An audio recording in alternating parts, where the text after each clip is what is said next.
Powered by Riverside FM. The Minnesota Vikings linebacking core. Man, oh man.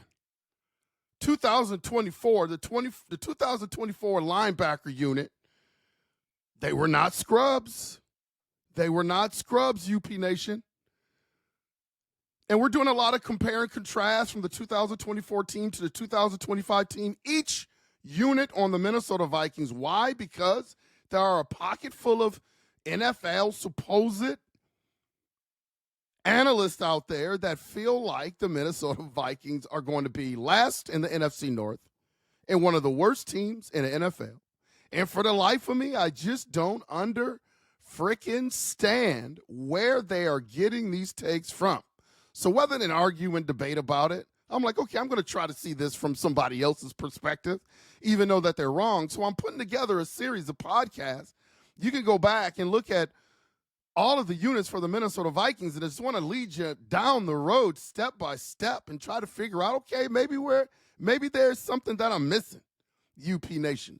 Maybe it's something that I'm missing. But for right now, the case that I'm presenting, I'm not missing a damn thing. And I'm trying to figure out where people are getting these awful takes. So now the series rolls on, and today I'm looking at the linebacker room, and trust me, the linebacker room has a lot of firepower. From Ivan Pace Jr.'s rise to signing one of the most underrated signings that the Minnesota Vikings have ever signed is Ivan Pace. This 2025 linebacker group just might be, and really I should just take the mic out of there, will be the heart and soul of the Minnesota Vikings defense. So, bro, let's get into it, man. Let's get into it. Let's rewind back to 2024. Like the headlining linebacker to start the season was Ivan Pace Jr., undrafted, overlooked, absolutely relentless. He led them in tackles, earned all rookie honors. He was the engine of this linebacker group, man. I don't think anybody will look at Ivan Pace Jr. at the start of the season coming in as not being the engine of this group. He had the green dot. Of course, when they signed Blake Cashman, they gave Blake Cashman the green dot. But we're talking about before we start talking about Cashman and Van Ginkel and Grenard. Ivan Pace was the guy, man. He was aggressive in the box, instinctive in coverage, not the best coverage guy, but he had really, really good instincts, and he was unfazed by the moment coming from the University of Cincinnati. Then Kwesi Adofo-Mensah started to do his thing, UP Nation, as he always does. Kwesi, by the way, got his bag. Congratulations, Kwesi Adofo-Mensah. Blake Cashman gets brought in. He was the compliment, gave him the green dot because of his experience. He was a steady vet who did the dirty work, man. He's a guy that just does the dirty work and plays smart football when healthy. And that has really been the only knock on Blake Cashman. When he was with the Texans, serviceable linebacker, but could he stay healthy? And there was a time where the Minnesota Vikings were undefeated with him in the starting lineup because he got dinged in the middle of the season. That's when the Vikings went on their 2-game losing streak, I believe, with the Detroit Lions and the Los Angeles Rams on Thursday night. And then when he came back to the Minnesota Vikings healthy, the Vikings picked up right where they left off with Blake Cashman. Then Kwesi brings in Jonathan Grenard, flashed as one of the best pass rushers in the league. I mean, again, PFF, I think he was top 10 in pressures last year. Jonathan Grenard. I mean, here's what most fans don't realize. Top 10 in PFF in terms of pressures. I mean, that's elite. Like, he's just not one of these guys. He's not just one of these plug-and-play guys. I mean, Jonathan Grenard can ball. He's a difference maker. He's a difference maker. And then let's not talk about my man. Let's talk about, not talk about, let's talk about my man, Van Ginkel. Oh, my God. Oh, my God. Andrew Van Ginkel, I don't think anybody saw, except for maybe Dr. Blitzenstein, Brian Flores, saw this guy having the type of season that he had last year. I mean, you're talking about a guy that at one point during the season was being bantied about as defensive player of the year, has a knack for dropping off the edge. You don't know whether he's coming. You don't know whether he's stunning. You don't know whether he's dropping off the edge. Getting in that passing lanes when quarterbacks start to look for those screen plays, picking one of those things off and taking it to the house for 6. Once you start seeing that ability on film, quarterbacks got to think about throwing those bubble screens to the outside. Quarterbacks got to really think about throwing those run-pass options, those RPOs on the outside, because Van Ginkel reads those things very well. So the 2024 group, man, this is going to be a hard comparison, because the question has to be asked. 2025 group, when you look at the 2024 group, can you make them better? Can you make them better? Like, this is the case today with that unit. So let's fast forward. Let's fast forward to 2025. And things are looking deeper. And things are looking more dangerous for the Minnesota Vikings linebacker course. You got Ivan Pace Jr., returns as a leader. No one is, he's not going to surprise anymore. He's not going to surprise anybody anymore. Like, he's the standard in terms of linebackers now for the Minnesota Vikings. He is expected to take control in the middle of that defense. He may not be wearing the green dot anymore, but he's very active. He's communicative. And he's going to wreak shop in the middle, especially against the run. Again, still has to work on some coverage things, but he's going to be all right.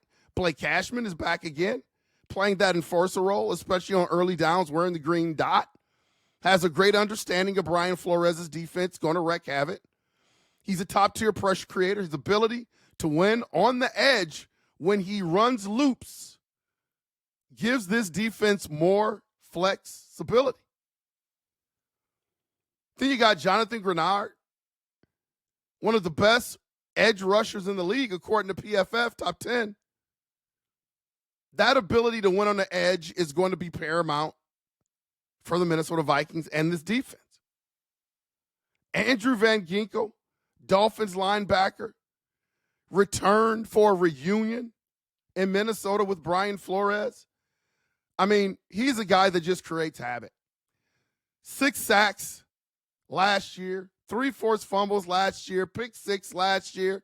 Could have had a couple more last year. Off the edge, tyrant, Tasmanian devil, whatever you want to call Andrew Van Ginkel, the adjective applies. He makes the Minnesota linebacker group go.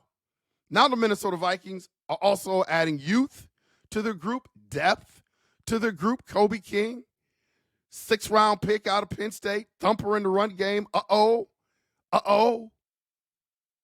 Unbelievable. Tyler Batty, Chaz Chambliss, Austin Keys, all undrafted, but talented guys competing for those last final roster spots in training camp. Eric Wilson, pickup, returns to Minnesota as a savvy veteran with special teams upside, adds depth again to that linebacker room. What stands out? This group isn't even Ivan Pace and fillers anymore. It's layered, UP Nation. It is layered with balance that fits Brian Flores' scheme, man. Like, is anybody paying attention to this linebacker group on paper? Oh, my God. It's layered, it's balanced, it's speedy, it's smart, it's versatile. It's versatile. This is really the first year Brian Flores will have a linebacker unit that he can trust, not just to blitz, but to communicate, adjust, cover a lot of ground without overcommitting the secondary. It's going to be the first year, man. That's scary. Pace Jr. and Blake Cashman are ready to be the nerve centers of this group. Jonathan Grenard, Van Ginkel give you 2 legit pressure options off the edge. And guys like Cashman and Kobe King, who I think is going to be in the rotation by the time the year is done, are going to give you such depth that there's not going to be much drop-off. It's not flashy, man, but this might be the most functional linebacker group the Minnesota Vikings have had in a very long time. So, UP Nation, what do you think? Is Blake Cashman and Ivan Pace Jr. ready to take over the middle of this defense? And who's a bigger freaking X factor than Jonathan Grenard and his pressure rate and Andrew Van Ginkel and his versatility? I mean, it is absolutely nasty. Drop a comment below. Smash the like button if you're ready for Flores 2.0. Be sure to subscribe, because what's up next, man, is we're going to dive into the secondary next, where the pressure might even be higher. Man, we've taken you through all of the freaking units of the Minnesota Vikings. And really, I haven't seen a downgrade yet off of 14-14. 14-4 last year, and we're upgrading almost at every spot. But if you disagree with me, put it in the comments. If you agree with me, put it in the comments. This season is going to be a show, UP Nation. Purple Gang, Minnesota Vikings Nation. It's going to be a show. Please hit that like and subscribe button. Just takes a minute to hit that like and subscribe button. Just a minute. And we will make sure to keep pumping out the content that I love pumping out to UP Nation. Skull Nation, Purple Gang, let's go, let's go, let's go. And as always, we will see you when we see you. Skull.